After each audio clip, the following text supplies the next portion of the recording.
you queuing? Good morning, Los Angeles. It is 11:45 a.m. and we are here in sunny downtown LA, ready to reveal the new Fisker Ocean. Thank you. It's gonna be a 30-minute reveal, so hang tight and let me introduce to you Henrik Fisker.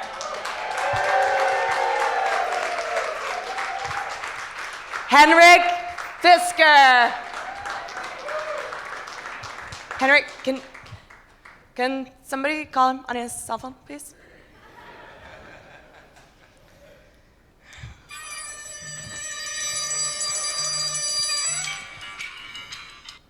Hello. Henrik, we're looking for you. We're live. Where are you? Well, I was checking out the trunk. I'm inside the trunk. I can't get out. He's in the trunk. Can you help me?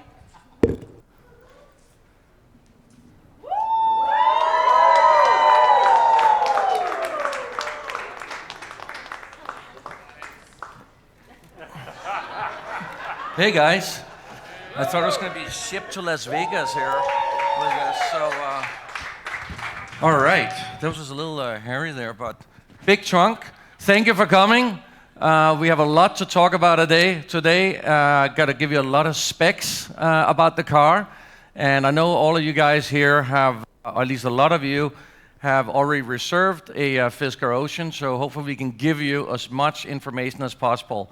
One of the amazing things about this vehicle, I think you're going to be surprised about, is actually the purchase price. We're going to sell a few of Fisker Oceans, meaning full sale.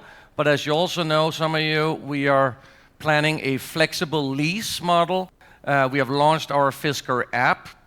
And through this app, we want to manage everything together with our clients and customers in the future. Why do we want to do that? We want to make it easy, hassle-free. But the other point is, as we move into electrification, one of the things that's going to be most important is going to be affordability in the end of the day. How do we get as many of these vehicles out on the road, and how do we make them affordable? And obviously, the technology is still expensive, and it's going to take some years to get it affordable. So if we can find other ways to make electric vehicles affordable for the future, in the near future, this could help us a lot. So one of the things we're doing, we're looking at certain design elements where we can take cost out of the vehicle, where you don't mind, and I'm going to explain some of that. And then we're looking at this not only direct-to-consumer approach, but also taking out every single middleman that stands between us shipping a vehicle and you receiving it. And believe me, there's a lot of middlemen in there. We have taken them all out. We're going to deliver the vehicles directly to you, and through that, we're going to be able to offer you quite an amazing price. But part of that is also how efficient we can be as a company, which is why we call ourselves the world's first digital car company. We want to do everything digital, as little brick and mortar as possible, because that is cost. So let me take you through everything here on the car, but just a little more about the app. Somebody has my phone. Somebody just took my phone. Rebecca? Or who has my phone? Oh, there, thank you. So I just want to show, very simple, for you guys who haven't seen it, you got an app on your phone here, and what we also allow you to do, we allow you to go in and get, for instance, pictures on the phone before anybody else. So after this show, we're going to upload some unique behind-the-scenes photos of the Fisker Ocean. Secondly, just before I walk around, we have spent the last 2 years setting up a global supply chain for this vehicle. Supply for the battery, that's one of the most important things, making sure you have enough battery supply. That has already been set up. We have secured enough production capacity for 1 million vehicles over the first 5 years of production. We are going to release this vehicle in 2022. We'll start production end of 21, and we will deliver a few vehicles in end of 21, but they're already spoken for. And of course, depending on when you would put in a reservation, you would hopefully be able to get a vehicle in 2022. It's a vehicle that's engineered for global markets. We will launch it globally, obviously not simultaneously. We start with the US, and then shortly after Europe, and then eventually China. So again, I'm going to come to the pricing later because you're going to get I think you're going to get blown away by this pricing. All right, let me explain a little bit about the vehicle. Let's just walk towards from the front here. So a lot of people ask, why do you need air into a vehicle when it's electric? Well, you still need some air for cooling batteries, cooling electronics, cooling the motor, which is why most electric vehicles do have some sort of opening at the lower end here. So what we have done is we are creating a parametric pattern here where we slowly open up this pattern to get air in exactly where we need it. So that's something that you can do a little different than normal vehicles. We also have some technologies that we're going to release a little more information about a little later. We got down here a middle range radar, and up here a short distance radar. Everything to do with obviously autonomous features of the vehicle. Another unique thing about the front is the fact where we have actually tried to look into giving more interior space and also saving cost on development and the production. We have moved a lot of the air conditioning unit, electronics, out underneath the front, and therefore we have been able to fixed hood. And the fixed hood means we don't have to engineer expensive latches, seals, and a whole bunch of other things. And it's a lot simpler to actually manufacture this car. When you fill in water for the wipers, you just fill it in up here. There's a special cap, so you don't ever need to get under the hood of this car. And you wouldn't need that anyway, because we actually, with our flexible lease, take care of all service, all maintenance on this car. We pick up the car, take it to maintenance when it's needed. You can request through your app if you feel the car needs something or you hear weird noise, which hopefully you never will. But if you do and things happen, then that's where you get your service right from us. So another interesting thing on the front, just a little more in terms of design, is we have very thin LED lights. We kind of have the 2 bars, which is the 2 bars from the Fisker logo. What we also have done is a lot of times when you see new cars, the indicators are integrated into the front headlamps, so when they indicate, they kind of close one lamp, and it kind of looks like something is wrong. So what we have done is we put the indicator down low to kind of separate them from the main lights. So that's a little bit different design feature. The other thing you will notice from the front is the extremely wide stance of the vehicle. You can see how the wheels have been pushed out compared to the size of the body, the width of the body, and the height of the vehicle. Why have we done that? Well, think about it. If you have a wide track, it's going to give you a lot more stability through cornering, through high speed. It's kind of an active safety feature. With a low place battery and a wide track, this vehicle is going to be incredibly stable. We are really aiming to make this one of the best handling vehicles. You might ask, so what's under the hood? Well, in this vehicle, there is both an electric motor in the front and in the rear when you get the 4-wheel option. And we will have many different powertrain variations, meaning output variations, but we are aiming to have extremely high output version, which will go 0 to 60 in 2.9 seconds. Now that will obviously be the extremely high output version and not the base version. All right, so let's walk a little bit around the side. We got on this version here 22-inch wheels. Say again? Why is it called the Fisker Ocean? All right, okay, fine. I'll tell you why. The reason is, I think we have a 10-second video. Can we play a 10-second video? I think that explains everything. At the beach with a few people from Fisker. Do we have a 10-second video? We found plastic straws, a lot of different type of plastic. So, cleaning up, it was all about me walking on the beach with some people from Fisker, and we did a beach cleanup. Use some of those plastics we collected plastic bottles, recycled all kind of plastic caps and knives and forks out of plastic on the beach. And we kind of thought, there's so much of that ocean debris. Why can't we use some of that? We have plastics in the car. We need plastic in the car. What if we could recycle some of that? So in this vehicle, we have an abundance of recycled materials, but actually a lot of them came from the ocean. So we thought, what about calling it the Fisker Ocean? So that's kind of how that name came around. And I'm going to talk about some of these recyclable materials, most of them in the interior right now. We also have something that's called California mode, where we can roll down all the windows and I already waved out of that little window here behind. So there is both a sense of fun about that. Driving open an SUV, you kind of don't really want to have a convertible SUV because it sort of defeats the purpose of having something utilitarian, strong. So we have kept the entire structure of this vehicle, but you're able to open all the windows to kind of give this open air feeling, including the roof. The advantage is that you can also put in long things through the back, which I'll show in a second. But just getting through here on the side, we got some really cool door handles with light in them that's touch sensitive, that will close and open as you just put your hand on them. On the rear, we have done something, again, kind of a unique feature for safety, where we have mounted an indicator here on the top. So you have an 18-wheeler or some high vehicle behind you and you want to change lane in front, they can actually look down and they will see you changing lane when you use your indicator. I know we don't like to use indicators here in California, but for other people around the world, that is something that will be really a big safety feature.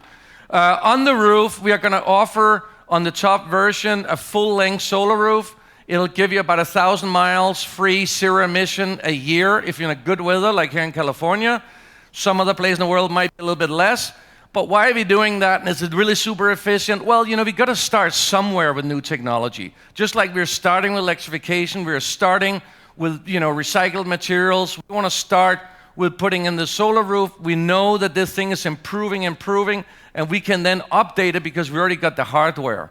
I almost see the future of vehicles being the hardware like your phone, where you can keep on adding things to this vehicle to improve the efficiency.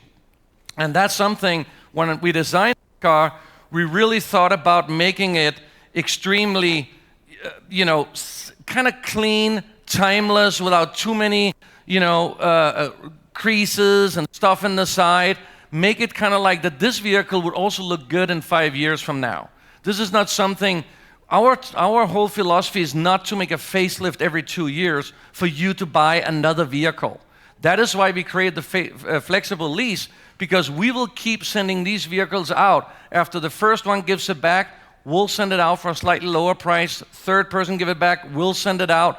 It's kind of part of the whole sustainability effect. We're not here to press you to buy something and then throw it away as fast as possible so we can sell you something else.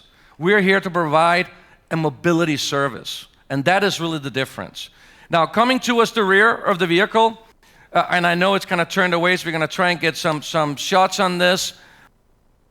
A lot of the rear has been designed around aerodynamics. We got obviously a large spoiler here. We got some smaller spoilers on the side of the vehicle.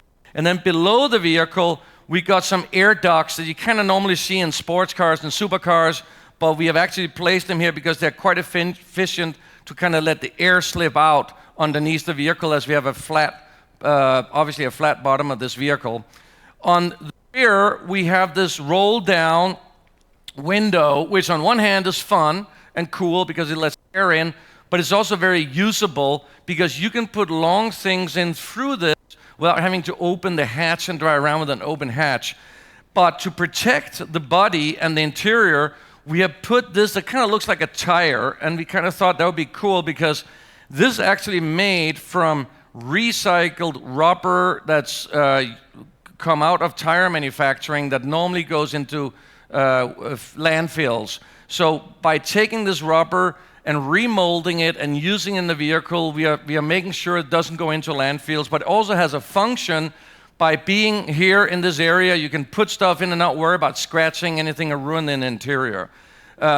Obviously, there has been some open hatches in the back like this, but they kind of went away from it because what they found out was with gasoline vehicles, there's a turbulence and gasoline fumes come in through the rear. Now, we don't have that issue, obviously, which is really cool, which is kind of why we brought it back and kind of connected it with all the rest coming down. All right, I think we got to take a look at the interior because nobody has seen that yet. So I want to get inside and explain you some of the futuristic things inside the interior. First of all, the design in the interior, there was a focus of keeping it extremely futuristic and clean, but still be able to create a sense of luxury, even for this price class. And we have done that with several type of features. We are using something that kind of feels like suede up here with sort of an ocean diamond pattern. It's very soft, very high quality, but it's actually made from recycled t-shirts and other type of things. So it's kind of cool. All the carpets in the Fisker Ocean, including in the trunk, is made from recycled plastic bottles and fishing nets from the ocean. So it's totally recycled materials. The entire interior is vegan, also made from materials that's produced in a sustainable way. Coming to the technology in the vehicle, we obviously have buttons in the steering wheel which can be used by the driver. We got a very small display right in front of the driver just to give sort of the basic information that you want right in front of you, like speed, etc. You can obviously modulate that. We are also going to have a head-up display where you obviously, as you put in your navigation, for instance, you will have all your errors, all your information by looking straight out through the screen. You have all those things up there. And then we have a very large screen in the center, which is kind of where everything is going, because everything is going digital and we want to be able to use touch screens just like we do on our smart device or phone. But at the end of the day, driving a car, and specifically when you're on bumpy roads, is not the same as sitting comfortable in your chair at home and operating your iPad or your smartphone. So we have actually looked into what are the 5 most important functions you use dozens of times a day, where you don't have to go into a menu, where you don't have to worry about having to look at the screen if you touch it the right place. So we create an extension of this bend screen at the bottom, 5 buttons which are haptic, you can actually feel, and there's a small haptic feel when you move them, and it's the 5 buttons that we think you use most through our research. It's the fan speed, quickly up and down. I want to cool my car quick. I want to heat it quick. Temperature, it's too hot in here, let me get it down quick. It's the home button to get back to your home screen. It's the find search button, getting up and down, getting your whatever your preferred song or whatever it might be. And then there's the volume button, quickly up and down volume. Those 5 buttons you can operate without taking your eyes off the road or on a bumpy road, not having to worry about hitting the right thing. Then underneath that, we have 2 spaces for inductive charging for smartphones. And of course, we got the typical cup holders, we got storage space as well, and we can use as an armrest. And underneath that, there's an extra storage space for handbags, etc. We also have a couple of cool features in here, like we have actually used light to kind of create a new ambience in the vehicle. It's an option, you don't have to have it if you don't like it. But we have actually light coming through a unique material in. It's actually quite cool. So now, with that said, I wanted to mention earlier that I want to come back to the pricing of the vehicle. So think about everything you get in this vehicle for a moment, and think about what vehicles today cost. We will be able to, here in the US, sell this vehicle starting at $29,999 after the credit, $7,500 credit discount you get. So $29,999. Now, without that tax discount is $37,499, which is still very good, but as you know, we get that tax discount for the first couple of 100,000 vehicles, so we should be able to sell that vehicle for the first couple of years here in the US for $29,999. If you want to do the flexible lease, it starts from $379 a month, but of course, there is everything included. We pick up the car, we service it, we do everything else. Obviously, you can put a deposit in on $250, and then depending on when you did that, will depending on when you will get the vehicle delivered. Like I mentioned, we will deliver the first vehicles in the end of 21, but they're already spoken for because we did have some early adopters like yourself, but even earlier. And then I think where we are now is whoever's going to put in now will be sometime in 2022. I want to get back into the interior, by the way, because I forgot to tell you about some very unique fun feature that we created in here. And so with this head-up display, it's normally meant for kind of very important things, but we actually have created a karaoke lyric system where you can actually see the lyrics as you drive and keep your head on the street, but sing. I'm not. Hey, buddy. Guys, how are you? So you've been talking a lot about how comfortable it is for 5 people. You guys look comfy. Yeah. Oh, it's very comfortable back here. Yeah. But more importantly, this karaoke feature. Yeah, That's what we all want to get down to, right? It's very cool. It's very cool. But I'm not a good singer, so... Don't worry. Neither are we. Okay. All right. Okay. What song should we play? Yeah. All right. Hotel California. Let's do it. Here we go. All right. Let's see if we can get this thing to work. Hold on. Hold on here.